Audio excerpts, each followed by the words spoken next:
Olá! Hoje no Mundo Político, os últimos capítulos da guerra na faixa de Gaza e os movimentos no Brasil. A ofensiva de Israel contra o Hamas em resposta a um ataque terrorista já dura 39 dias, com uma onda incessante de destruição e mortes na região, muitas delas de crianças inocentes. Brasileiros que lá residiam foram repatriados essa semana após uma série de esforços da nossa diplomacia. Mas os apelos pela paz do presidente Lula e de outros atores internacionais não surtiram efeito. Qual o saldo desse novo conflito para as desavenças históricas entre israelenses e palestinos? Os indícios de crimes de guerra, o que ainda está por vir e os impactos geopolíticos da continuidade do confronto. Eu converso com o professor de Relações Internacionais do IBMEC, Christopher Mendonça. Prazer recebê-lo no Mundo Político, Christopher. Prazer, Marco. Uma satisfação poder falar com vocês. Christopher, vamos começar pela repatriação. No final da noite de ontem, segunda-feira, chegaram ao Brasil um grupo com 32 pessoas, 17 crianças, 9 mulheres e 6 homens, vindas ali da faixa de Gaza após semanas de negociações conduzidas pelo Itamaraty. Contando com os repatriados de Israel, já foram mais de 1.000 retornos ao Brasil. Qual foi a importância da atuação da diplomacia brasileira nesse contexto delicado em que muitos países enfrentavam a mesma dificuldade? Bom, o Brasil tem um papel muito relevante. A diplomacia brasileira é historicamente conhecida pelo trabalho muito positivo, também em momentos de crise como o que nós estamos vivendo lá em Gaza. Vieram pessoas de Israel, da Cisjordânia, também da faixa de Gaza. Eu acho que esse foi o último passo, saída de Gaza, exatamente porque ali é o lugar onde está tendo maiores confrontos, está tendo mais embates. Mas certamente a diplomacia brasileira fez o seu dever de casa e cumpriu exatamente naquilo que deveria ter feito. Evidentemente demorou um pouco mais, pelo contexto de crise que está sendo estabelecido ali, mas eu acho que nós repatriamos as pessoas, os brasileiros, em tempo. Então, o presidente Lula também reafirmou que ainda vai buscar por novas repatriações. Isso pode ser importante, que a chancelaria brasileira continue atenta a isso? Bom, há mais brasileiros que estão lá na faixa de Gaza, só que eles não manifestaram ainda o desejo de retornar ao Brasil. Assim que eles manifestarem esse desejo, tenho certeza que a diplomacia brasileira vai estar pronta para trazê-los. Nós não sabemos os números exatamente de quantos são, mas assim que eles demonstraram interesse, certamente voltarão ao Brasil. Christopher, o retorno ao Brasil é apenas uma das etapas dessa repatriação. E o governo montou ali uma força-tarefa para recepcionar os repatriados com alimentação, cuidados médicos e psicológicos, acesso a serviços como regularização de documentação, cadastro em programas sociais, transferência para abrigos. É um protocolo fundamental diante dos traumas que são vividos por essas pessoas que chegam depois de passarem semanas de muita tensão. Certamente o caso, o aspecto mais de saúde pública é exatamente aquilo que é a grande preocupação nesse momento. Inclusive, no momento em que eles foram repatriados, já havia lá no aeroporto onde eles foram recebidos alguns médicos, psicólogos, para darem toda a base para que eles pudessem ser atendidos. E também, eles que vão morar aqui no Brasil, pelo menos por um tempo, vão ter esse acesso a condições econômicas e também sociais. Eles vão ser levados para o interior de São Paulo, num lugar onde o Ministério do Desenvolvimento Social preparou para que eles pudessem estar, para que eles tenham total condição de viver no Brasil, pelo menos por uma temporada. Em âmbito interno aqui no Brasil, Christian, você também acompanha bem essa disputa de narrativas, houve uma mobilização de apoiadores do ex-presidente Jair Bolsonaro nas redes sociais para tentar imputar a ele uma suposta responsabilidade pela repatriação de brasileiros. Isso após o encontro dele e de outros políticos da oposição com o embaixador de Israel. O que simbolizou em termos efetivos esse gesto do ex-presidente, aquele encontro, e como que ele se insere na relação do país com Israel? Bom, o Brasil é um país que tem muito boas relações com Israel, tanto na época do Bolsonaro quanto na época de Lula. O Brasil, inclusive, foi um dos países que defendeu a criação do Estado de Israel nos anos 1940. Então, eu não atribuo a nenhum ator específico, um presidente ou um parlamentar, qualquer tipo de demonstração nesse sentido. Eu acho que a própria diplomacia brasileira foi capaz e é capaz de fazer com que haja uma maior celeridade nesse processo de repatriação. Eu não atribuiria nem ao presidente Bolsonaro e também não ao presidente Lula esse processo que nós vimos tão importante nesse momento. Autoridades do Itamaraty destacaram muito a percepção do presidente Lula, mas para você tem impacto secundário a postura pessoal dele?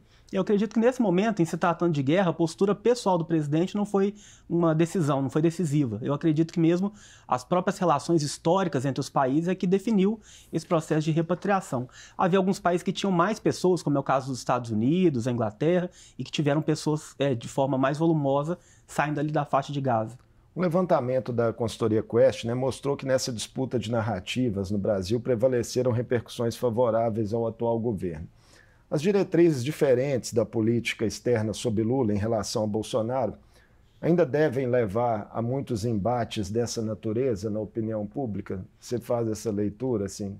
Eu faço a leitura de que, provavelmente, nas próximas semanas, nós vamos ainda ter muitos embates discursivos tentando capitalizar capacidade diplomática, né? Na verdade, não tem muito fundamento isso. A diplomacia brasileira é altamente técnica e consegue vincular os seus resultados a essa tecnicidade, que o Itamaraty já tem há muitos anos, mas as narrativas são inerentes da política, né? Tanto o ex-presidente Bolsonaro quanto o presidente Lula vão tentar capitalizar para eles esse processo importante de repatriação dos brasileiros. Como professor de Relações Internacionais, quais são as principais diferenças que você vê, né, dos rumos da diplomacia brasileira nesse governo em comparação ao anterior?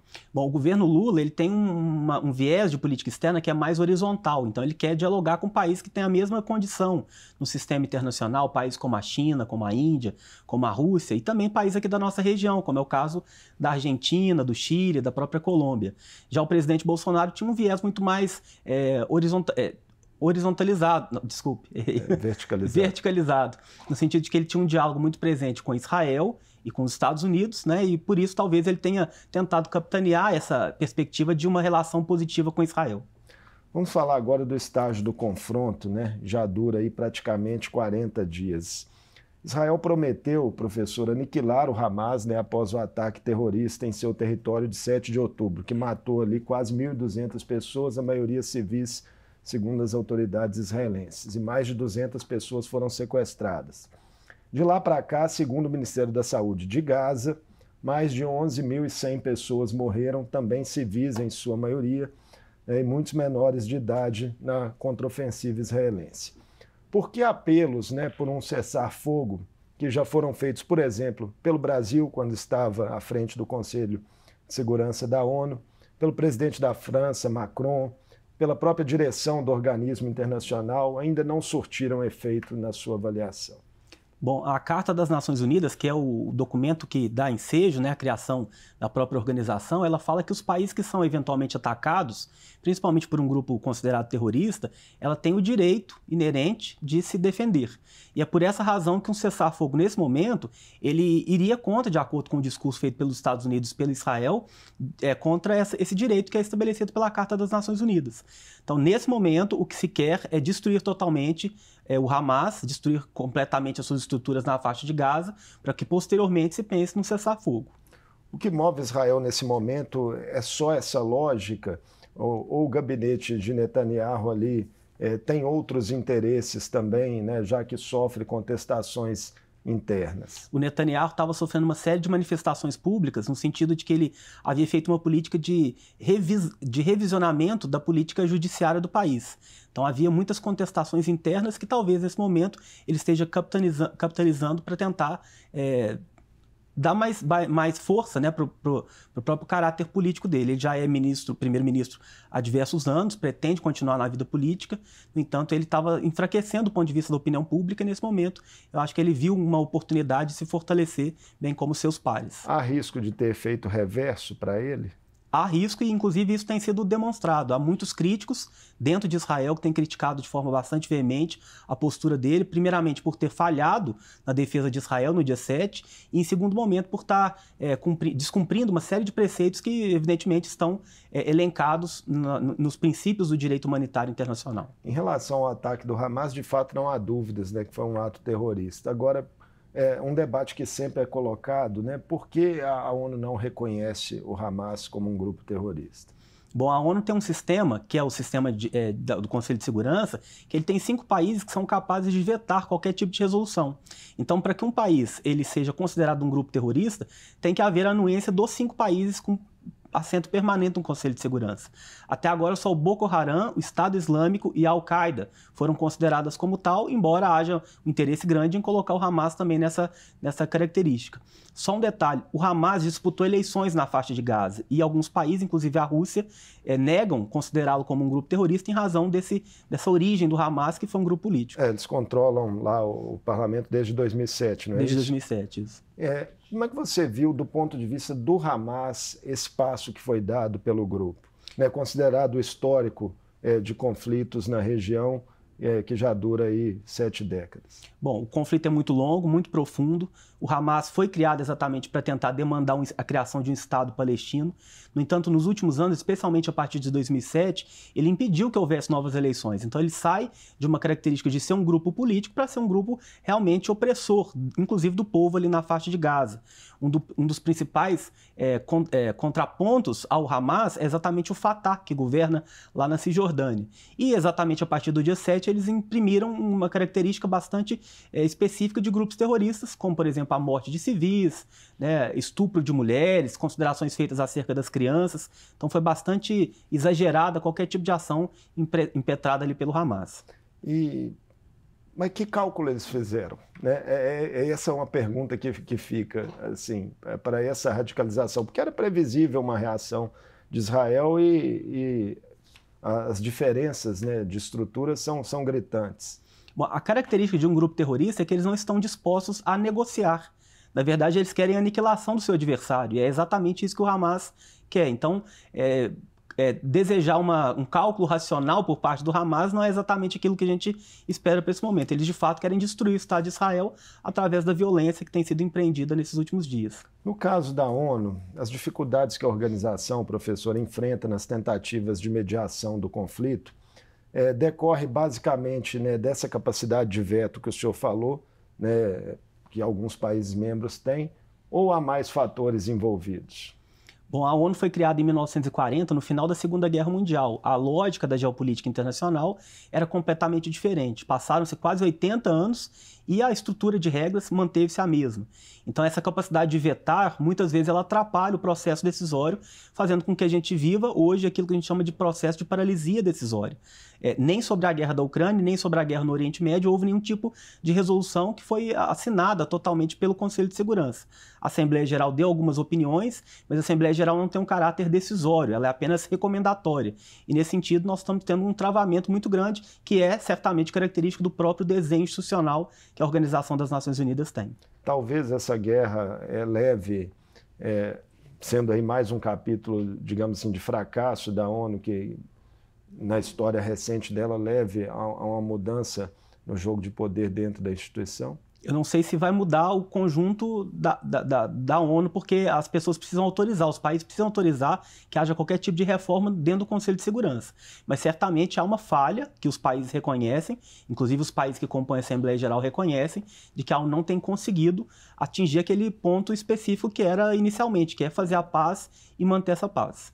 Professor, há um debate colocado, voltando ao confronto em si, sobre a proporcionalidade da contraofensiva de Israel ao ataque terrorista, que teve ali de fato muitas cenas brutais, e muitos especialistas apontam que Israel está agora cometendo crimes de guerra em resposta a esses atos terroristas. As convenções de Genebra de 1949, que norteiam o direito internacional humanitário, elas prevêem que hospitais em zonas de guerra sejam protegidos, trabalhem livremente, direitos de feridos que abandonam batalhas a tratamento e também obrigação das partes de proteger civis. Tudo isso está sendo claramente violado? Bom, é uma questão que precisa ser observada. Do ponto de vista mais óbvio, nós estamos vendo excessos por parte de Israel. Não há como defender determinadas ações que têm sido empreendidas pelas forças de segurança de Israel. No entanto, para que isso seja caracterizado um crime internacional, como por exemplo um genocídio, uma limpeza étnica ou alguma coisa desse gênero, é preciso que as organizações judiciárias internacionais façam uma investigação mais profunda. E isso muito provavelmente vai ser feito ao longo da guerra e principalmente posteriormente à guerra. Esses desdobramentos na esfera jurídica para o Estado israelense, a essa altura, são até previsíveis diante do que está acontecendo ali?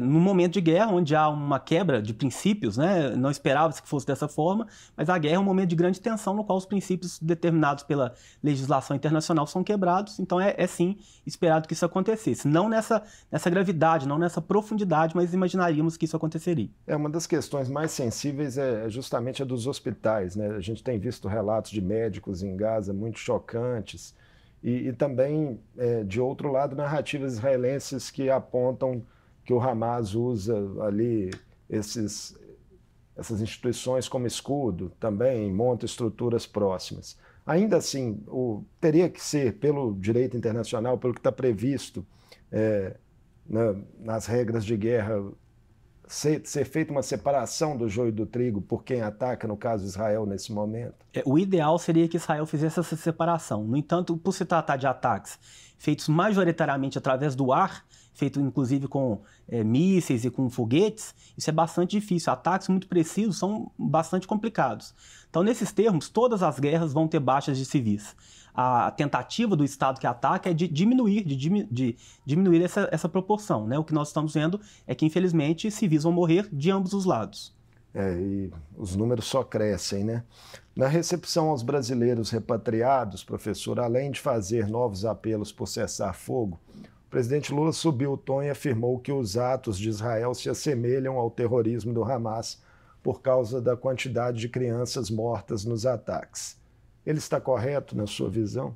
Bom, o presidente Lula demorou bastante tempo para considerar o Hamas como um grupo terrorista. A justificativa dele era de que o Conselho de Segurança ainda não tinha feito e, portanto, o Brasil seguia a ordem do Conselho de Segurança.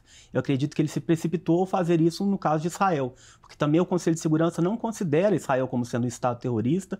Há questionamentos, inclusive, do ponto de vista teórico, se existe terrorismo de Estado. Então, a gente pode discordar de Israel, falar, inclusive, que Israel está cometendo uma série de excessos do ponto de vista do direito internacional e do direito humanitário, sem todavia caracterizá-lo como um Estado terrorista, como fez o presidente. A Confederação Israelita do Brasil, né, chamou de equivocada e perigosa a fala de Lula. Críticas ao Estado de Israel e às suas ações nessa guerra podem ser consideradas em algum momento antissemitismo? Como é que o senhor vê os limites desse debate? Está muito latente nas redes, enfim. Na sociedade. Em razão dessa sensibilidade do tema, propriamente, principalmente nas redes sociais, o presidente vai ser acusado de ser antissemitista. No entanto, eu acredito que isso não seja uma característica. O evento já traz uma série de implicações, de desdobramentos que às vezes nos levam a excessos discursivos. O presidente não fez nada a não ser considerar que o Israel é um grupo terrorista. Não houve nenhum tipo de política voltada para essa questão ou de combate a um grupo terrorista referenciando-se a Israel. Eu acredito que tenha sido mesmo um excesso discursivo que pode ser consertado nos próximos dias através de esforços pelo próprio Itamaraty. De outro lado, também a gente vê preocupações com o avanço de discursos sionistas. É outro aspecto que merece atenção? Também, o Brasil é um país que tem muitas pessoas do Islã, né, pessoas muçulmanas. E a islamofobia no Brasil tem crescido também de forma bastante considerável. Esses dois lados precisam ser tratados de forma igualitária. São brasileiros, muitas vezes, né, que têm a nacionalidade brasileira, mas que têm ascendência ou árabe, ou islâmica, ou também de Israel. Então, nesse sentido, são pessoas que estão inseridas na nossa sociedade, que precisam seguir as mesmas regras e as mesmas leis que nós temos aqui. Professor, a escalada, né, dos danos humanitários, seus números aí já apontam para quase 12 mil, né, mais de 12 mil vítimas, aí, muitas delas inocentes, tem levado a mudanças de percepção na comunidade internacional em geral e poderia vir a resultar em mais pressões por uma solução de paz a médio prazo? Sim, os números demonstram que há uma discrepância muito grande em termos de mortos daqueles que estão na faixa de Gaza. Isso tem gerado um incômodo em diversos países, inclusive nos Estados Unidos, diante desse número que é bastante assustador. Evidente que várias pessoas morreram, também civis em Israel, mas há uma diferença bastante importante entre os dois grupos. Evidentemente que nós criticamos os dados que vêm da faixa de Gaza, porque eles são dados fornecidos pelo próprio Hamas, então nós não temos condições de forma independente, saber se esses números são adequados, mas ainda assim a comunidade internacional tem se movimentado para que se mantenha pelo menos um equilíbrio nesses números, um equilíbrio que nos pareça normal. Enquanto os apelos, né, por cessar fogo não encontram eco na região, a tensão ainda pode aumentar. O senhor vê esse risco, né, com a possibilidade aí de outros grupos como o Hezbollah e até de países como o Irã entrarem de forma mais efetiva no confronto, ou isso, a essa altura, seria pouco provável? Eu acredito que o caminho natural do conflito é de que ele realmente se aprofunde e se expanda ali no Oriente Médio. O Irã claramente demonstrou numa reunião que houve entre todos os representantes dos países islâmicos e árabes, que está muito descontente com a situação e que defende os povos palestinos, e especificamente o Hamas, né? Inclusive, o Irã é um dos países que financia o Hamas e o Hezbollah. E já há também uma manifestação por parte das lideranças do Hezbollah, que a depender de como vai se desenvolver esse processo de conflito, que eles também vão se envolver. Inclusive, tem aumentado a frequência de ataques vindos do norte ali de Israel, né, contra alvos importantes, inclusive alvos civis, dentro do próprio Estado de Israel, próximos a Tel Aviv e outras cidades ali da região norte. Então, nessa altura, né, com esse contexto de tensionamento, é importante o papel de outras forças internacionais. Vamos falar, por exemplo, dos Estados Unidos. Como é que o senhor está vendo a postura assumida pelo presidente Biden e as relações disso também com o próprio processo sucessório americano? No ano que vem nós vamos ter eleições nos Estados Unidos. O presidente Biden comprou, de fato, né, a briga de Israel por ser um parceiro comercial e político já antigo de Israel, dos Estados Unidos. No entanto, a gente tem observado que isso tem feito com que a curva de popularidade do presidente Biden caia. Há grupos muito importantes que deram suporte à eleição do presidente Biden, inclusive ligados às questões humanitárias, que estão muito críticos ao presidente, e nesse sentido me parece que ele deu um sentido diferente àquilo que ele imaginava propriamente no início dessa carreira que ele teve, né? O presidente pretende ser candidato à reeleição e me parece que aquilo que ele esperava para esse momento não tem surtido efeito da forma como ele imaginava. Trump também tem procurado capitalizar. Isso, Trump também vai ser o natural candidato do Partido Republicano e que tem ganhado, inclusive, com essa postura do Biden, né? A gente viu que pela primeira vez as pesquisas eleitorais têm indicado o Trump na frente do presidente Biden como sendo um possível candidato no futuro. E a comunidade europeia? Qual o papel que o senhor acredita que ela possa ter efetivamente ali em alguma mediação na região? A Ursula von der Leyen, que é a presidente da Comissão Europeia, já no primeiro dia se destacou, né, apresentando-se contra o conflito, contra a guerra e se posicionando do lado favorável a Israel, principalmente condenando o ataque do Hamas. Os principais países, inclusive a Itália, o Reino Unido e a França, também têm se posicionado dessa forma, mas agora, recentemente, o presidente Macron deu uma declaração condicionando esses efeitos, que não importa exatamente se Israel está se defendendo ou não, mas a forma como ele está se defendendo também é importante. Então, dá uma sinalização de que não vale tudo, que é necessário construir também alguns limites para que Israel possa, de fato, se defender. O Brasil pode se somar a esses esforços internacionais com essa postura contínua do presidente Lula de seguir, né, fazendo apelos públicos para um cessar-fogo? Bom, o Brasil não tem tradição em se envolver diretamente em questões relacionadas a conflitos internacionais. O Brasil sequer teve envolvimento recente em áreas desse tipo, né? Mas ainda assim o Brasil é um país relevante, faz parte do Conselho de Segurança como um membro rotativo, pelo menos até dezembro desse ano o Brasil está lá como membro rotativo do Conselho de Segurança, então eu acredito que os esforços são sempre válidos e positivos nesse sentido. Por ser um país neutro, né, o Brasil tem uma relevância bastante importante. Chamou a atenção de alguns especialistas o fato de que, apesar dessa subida de tom do presidente Lula contra Israel, na declaração durante a repatriação dos brasileiros, o Brasil ainda não apresentou nenhuma denúncia formal a Israel junto ao Tribunal Penal Internacional. É algo previsível, talvez, esse morde-a-sopra dentro de uma estratégia diplomática do país? Eu acredito que Lula está fazendo um sentido de condenar e não condenar ao mesmo tempo. É uma política externa mais dupla, né, que tem uma característica bastante importante. Ele fez isso em outros momentos também, tá?